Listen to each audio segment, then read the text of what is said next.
Football নাকি কুস্তি?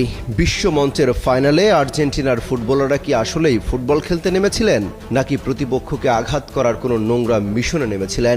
স্পেনের নান্দনিক ফুটবলের সামনে যখন জাদুকরী ছন্দ হারিয়ে গেল, তখন আলবি সেলেস্তেরা বেছে নিল এক চরম বিতর্কিত এবং কুৎসিত পথ।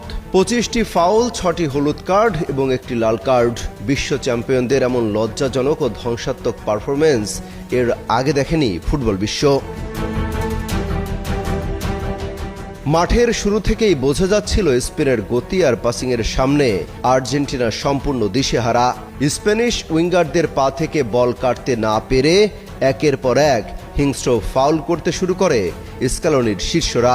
মিনিস্টার বিশ্বকাপে দেশ কাঁপানো অফার। বিশ্বকাপের উন্মাদনা উপভোগ করুন মিনিস্টার টিভিতে। 55 ইঞ্চি অ্যান্ড্রয়েড টিভি মাত্র 55,000 টাকায়, সাথে জার্সি ফ্রি।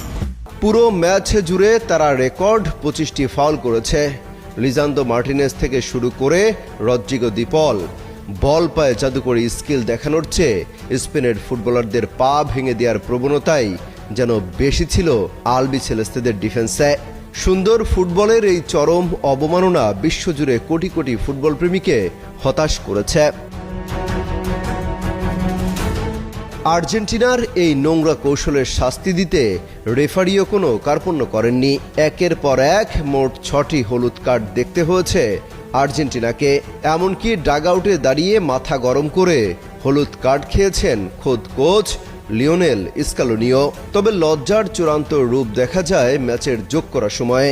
স্পেনের তরুণ পাউ কুবার্সিকে বাজেভাবে ফাউল করে নিজের দ্বিতীয় হলুদ কার্ড তথা লাল কার্ড দেখে মাঠ ছাড়েন মিডফিল্ডার এনজো ফার্নান্দেজ। অতিরিক্ত সময়ের মহাগুরুত্বপূর্ণ মুহূর্তে দলকে 10 জনের দলে পরিণত করে এক চরম অপেশাদারিত্বের পরিচয় দিলেন এই আর্জেন্টাইন তারকা। আর্জেন্টিনার এই ডার্টি গেম বা নোংরা কৌশল শেষ পর্যন্ত তাদের নিজেদের জন্যই কাল হয়ে দাঁড়ায়।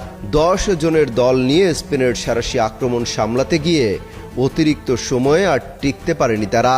ফেররান তোরেসের সেই জাদুকরী গোল যেন আর্জেন্টিনার অহংকার আর হিংস্র ফুটবলের জালে শেষ পেরেকটি পুঁতে দেয়। পুরো 120 মিনিটে আর্জেন্টিনা গোলমুখে মাত্র